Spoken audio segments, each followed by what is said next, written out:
Ladies and gentlemen, welcome to the Roadmap to Freedom. We're at the 10th session of the first team of the project. I want to stress again and again, it will be a total solution to all problems or no solution at all. It is essential that we carefully identify the factors that have led to the success of the physical sciences. And one of those factors is so simple that the significance of it has not been fully recognized. Without this important essential, it's impossible to build a science. The essential is called semantic precision. And where we have achieved the most advanced level of progress, namely the physical sciences, we have also achieved the most advanced level of semantic precision. And this is not an accident. The progress of the physical sciences is a direct derivative of the intellectual foundation called semantic precision. In physics, for example, the important term force has only one single precise meaning.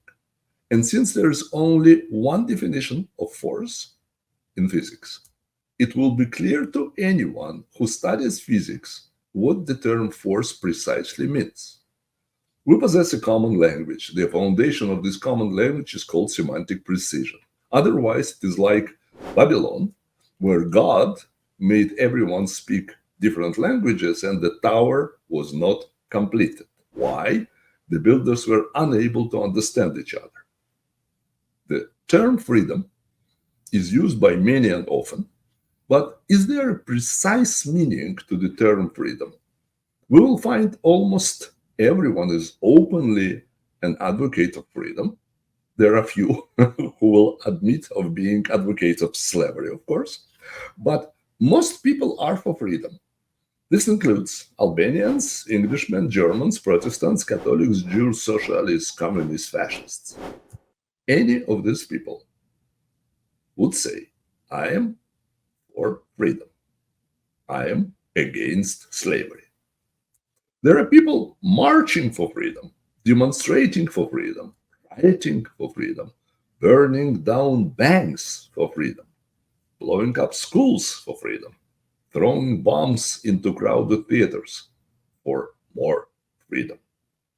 What if you were to stop one of those fighters for freedom? Just as he's about to throw a Molotov cocktail through a department store window. And you say, excuse me, before you burn down this department store, you've stated that you're doing it for freedom, right? Can you please define freedom?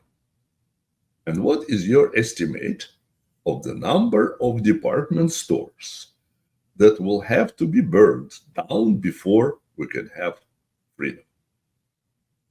Ask any so-called freedom fighter to define the goal, and he's usually lost. He might come up with some vague answers. They're, upon examination, far from precise. And when he realizes that he's been exposed as one who doesn't know what he's talking about, he might put forth a classic defense, a cliche I've heard many times. Well, that's only semantics. If an individual claims to be seeking freedom, and he claims that freedom is his destination, and he is ready to burn, beat, kill maybe for his goal, then I think a fair question is, what is freedom? What he is fighting for? If he cannot precisely define the term freedom, then how does he know what his destination is?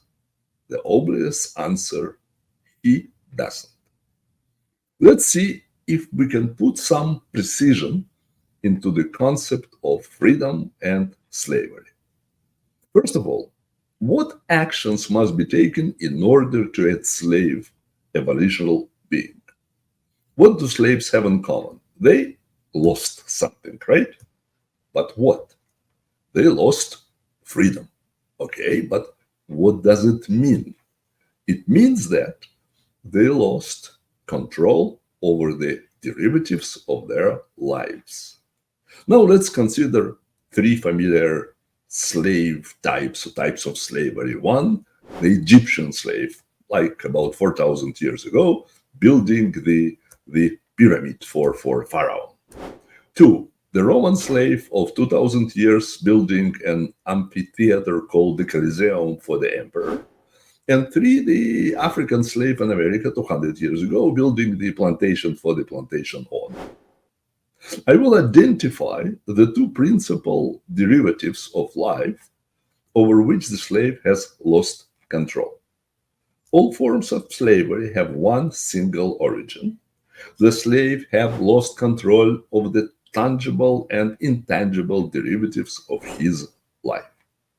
The intangible derivatives of life include actions, thoughts, beliefs, ideas, innovations. For example, the actions of the Egyptian, Roman, and African slave are restricted to those set forth by the slave master. You see, if the slave is dissatisfied with his situation, it will not really do him very much good to give a notice to the slave master saying, Mr. Slave Master, things are done seem to quite not working, out in my favor. Therefore, I am giving you this notice. I am leaving by the end of the next week. Funny, right? The slave's actions are controlled without his permission. Is it observable, right? Then we have the tangible derivatives of life: food, clothing, shelter, furniture, tools. The tangible derivatives of a slave life is also controlled, like his actions, without his permission or consent. So if your goal is to enslave as many individuals as you possibly can, what is the problem that you must completely solve? It's this: how can you gain control of the individual's tangible and intangible derivatives of his life? How can this be accomplished?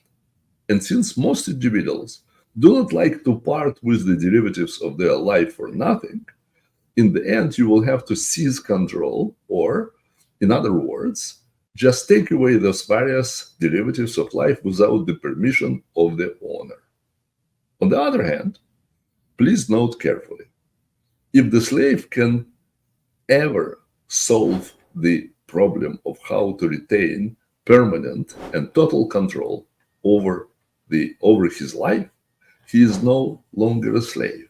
In fact, he's been liberated for free. Once a slave gains total control over the derivatives of his life, tangible and intangible, he has been liberated. Next time, we will talk about methods of enslaving people in ancient to modern times, and about means that can be employed to stop it. I hope you already realize we do have slaves in our times. They look different, but the essence is the same. Something was taken from them without their consent or permission. Until the next